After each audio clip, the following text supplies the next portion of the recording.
Hi everybody, I'm Bill Sanders and this is Watch Art Sci, the art and science of watch collection. Today what I'd like to talk about are watches that I think are good buys. And by a good buy, I mean you get what you pay for, sometimes you get even more. And I'm not suggesting these are investment watches. I wouldn't suggest any watches as investment watches. As a matter of fact, this is for collectors who really appreciate the horology and the watch itself. So let's get started. The first one is one that is a company. First of all, H. Moser et Compagnie is great company. They've been made greater, I think, by some moves that they've had in the last several years. A lot of it has to do with the HMC 200. Now, this sort of has become their workhorse movement that's in a lot of their different watches. But they also still have the watches that are way more expensive than this. But as I think a good entry into high horology, even exceptional horology, is this Pioneer center seconds. When you look at it, it's okay, but the thing about it is that you take a look at those straps. What I would do if I got this watch is get a real nice gator strap for it. A shiny black one or perhaps a green one, something like that. Really a nice one. Now, 12,900 isn't chump change by any stretch of the imagination, but compared, what I've seen are watches that are comparable in quality that are twice as much. And so it's like, this becomes a good buy, in my opinion. It runs at 3 hertz. I like the lower hertz, below 4 hertz. It's automatic, bidirectional, 3-day run on it. Hacking seconds. Believe it or not, I'm one of those people who don't like hacking seconds. They're very popular though, so I'll shut up about that. Now, the big thing about this is the Grman hairspring, or the Grman hairspring, I should say. This hairspring is used by a lot of the very top independent watchmakers. And I believe Kari Voutilainen is one who uses them.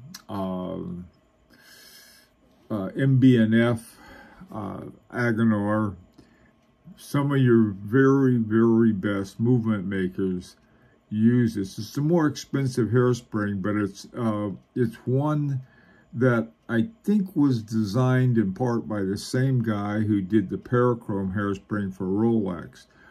This one's different. It's not niobium and zirconium. It's niobium and titanium. Brilliant work. Great watch. Moving right along. Now, this next one may surprise those of you who know me. And this is the Omega Speedmaster Caliber 321 chronograph, 39.7. Now, I'm not a fan of chronographs, but I am a fan of really interesting horology. And this watch has a beautiful, really a beautiful chronograph movement. It's based on Lamania 2310, and it's pretty much the same one that went to the moon originally back in 1969, I think, or something like that, 68, 69.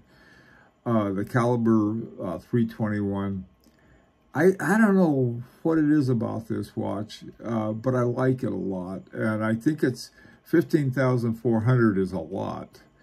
One of the things I try to avoid in recommending Omega watches are ones with a silicone hairspring. I think they sort of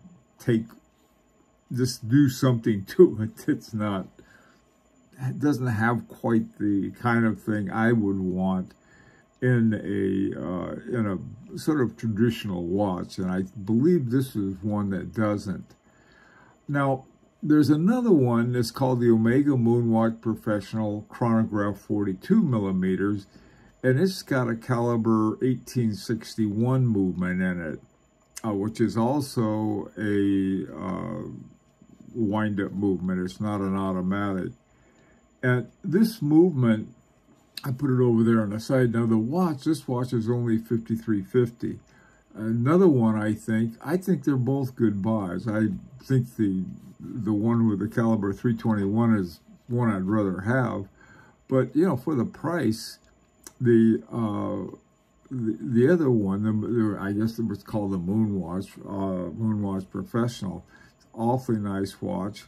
And I'm trying to see, I believe that movement may have a regulator, which means if it has a regulator, it doesn't have a silicone hairspring, because silicone hairsprings are too brittle to have a regulator. Here's another one I like. Now this next one, the Dumouriez DMO2, this came to my attention when one was sent to me that for our prize in the Grand Prix picks. And I saw this watch. When I first got it, I thought it was for $1,250. I thought, wow. Well, the guy who makes these uses a Sellita SW210, which is a hand-wound movement. Again, I like hand-wound movements. It's 4 Hertz. It's 4 Hertz. But what he did that I like, first of all, he has sort of an industrial design background and so forth. So he did all of the designing himself in California, and then he sent it to a company called Roventa. He worked with Roventa Hennex in Switzerland to create the watch. And he was able to do it for $1,250. Now, in case you think I'm pushing this watch because we're giving it away. Well, yeah, we are, but it's the other thing about it. They're all sold out. He made 4 different colors. The salmon, the one that's showing up there, the big one, the one we have, a black one, a white and silver one, and then a royal blue. And all of them are gone. All of them sold out. So I'm not trying to push anything that is not selling well, but rather that you can find some really nice watches that are affordable. Yeah, it's got a Sellita 210 in it, but that 210-1 is a nice hand-wound movement. So it's one of the ones I would recommend. It's affordable. Take it or leave it. Now, this next one is an interesting one. The current name for it is a Piaget Polo date. And it used to be called the Piaget Polo S. And I don't know what other names it may have had in it. Now, the current MSRP on this is $12,400. It's a nice price. The caliber 111.0P is based on a Cartier 1904 PSMC. And I believe that the movement for this, for the base of for the Cartier, and also for the base of the Vacheron Constantin entry-level 55, are all made at a company called Val Fleurier. And Val Fleurier is what the Richemont company, who owns the Piaget and all of these other brands, that they have said, look, you know, you guys are all doing pretty much the same thing, so why don't we make their own movement that we don't have to buy them from somebody else? And whether they liked it or not, I think that they're all part of that same movement. Now, is the Cartier 1904 PSMC a good movement? The answer is yeah. I mean, it's a very you know, it's a 4 hertz movement, nothing too earth-shaking about that. But the thing I like about this one, if you look around, now here's the MSRP is 12,400. On the secondary market, I found one that's almost identical called the Polo S for 9,500.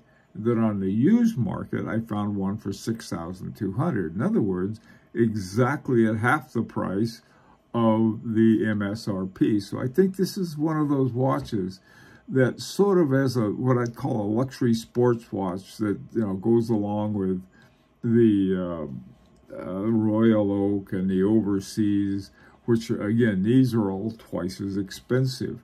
But this is a watch that I think is worth taking a look at. I think it's a good buy, in other words, especially the used model.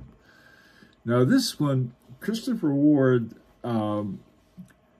C1 Bel Canto. This one has, I don't have to, I mean, this one is super popular.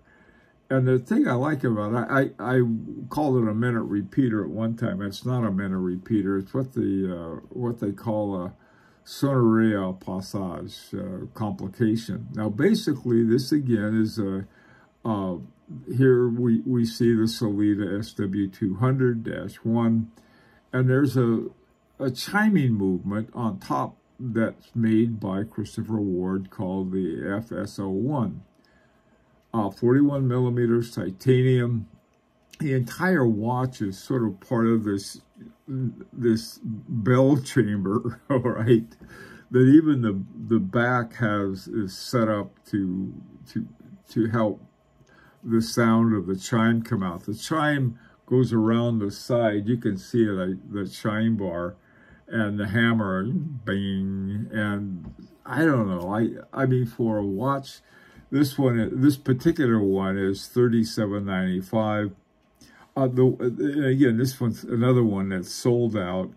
But the nice thing about it, you can put down $1,200, and then it has almost a year. June 2024, you can get your delivery on them. Now here it is, just early October, pretty early. Anyway, so you have to wait several months for it. But you know, if you put $1,200 down, that's about $2,500 you have left. So it's not very much. It's a way of sort of taking the, stretching out the payments, which is nice. So this is one I like. I like the purple one. I know that probably, I mean, they have different colors. Some of the different colors are just more popular ones are more expensive. Now this next one is a German watch, Merz Grosman, and it's called the Atum Pure. I don't know what the German pronunciation is of it, but I've always just loved their movements. This one is a caliber 201.0. Now, they quit making the Atum Pure. I don't know why, but they did. It wasn't popular, or they didn't like it for some reason. I have no idea why. The thing about Merz Grosman, the only thing I have, like, the prices are really super expensive. And the Atum Pure, I think, would be one to see if you could find one and find a good buy on it. Take a look at some of the other prices. I really like this watch a lot, though.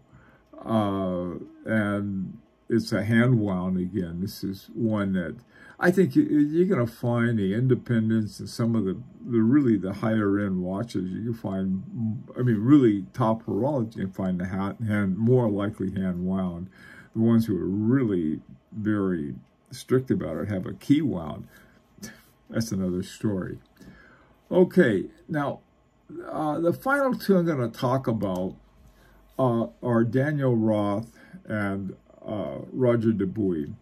First of all, Daniel Roth and Roger Dubuis had their own companies, and they were both active in them at the time. Since then, I think Roger Dubuis passed away. I think it was around 2011 or sometime around that time period. But the watches he had were really fantastic. Daniel No, Daniel Roth didn't pass away. He's still alive. Excuse me, Daniel.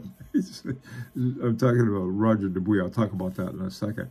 Daniel Roth, this one is called the Premier Retrograde Date. Now, all of the watches are by, I mean, this guy's a master watchmaker, contemporary master watchmaker. And most of us can't afford it. You try to buy a brand new one, you go to Daniel Roth, they're over $100,000.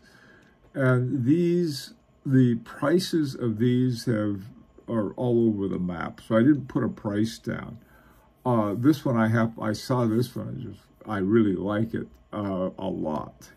It has a retrograde hours on it, so it goes from 6 to 12. It takes a while to get used to telling time on this watch. And then it has a hand date down towards 6 o'clock. And then what's called a ellipsocurvex shape to it, which is sort of a signature one for Daniel Roth. Here's the thing to do with watches like this, also too, I'd say with the Moritz Grossmann, know it. And if you see a good deal on it, you can grab it. 90%, I think, of getting great deals is simply knowledge of what a really good watch is. And this just include, I know that if you saw something like, some watches I like, I happen to like 2 unpopular Rolexes, right? I like the Air King, you know, they get a lot of hate, not from me, but from other Rolex owners. Same thing with the Yachtmaster 2. Man, I tell you, I still don't understand why that one's not great, but if I see a good deal on one, I'll snatch it up. So there. Anyway, okay, so this is one. Now, the other one, and this is the last one, the Roger Dubuis watches. The one I have there is the Easy Diver. It has a caliber RD14 in it that is a wonderful, wonderful, very good movement. The other thing about Roger Dubuis watches, I don't know if all of them are, but most of them are, they have a Geneva seal.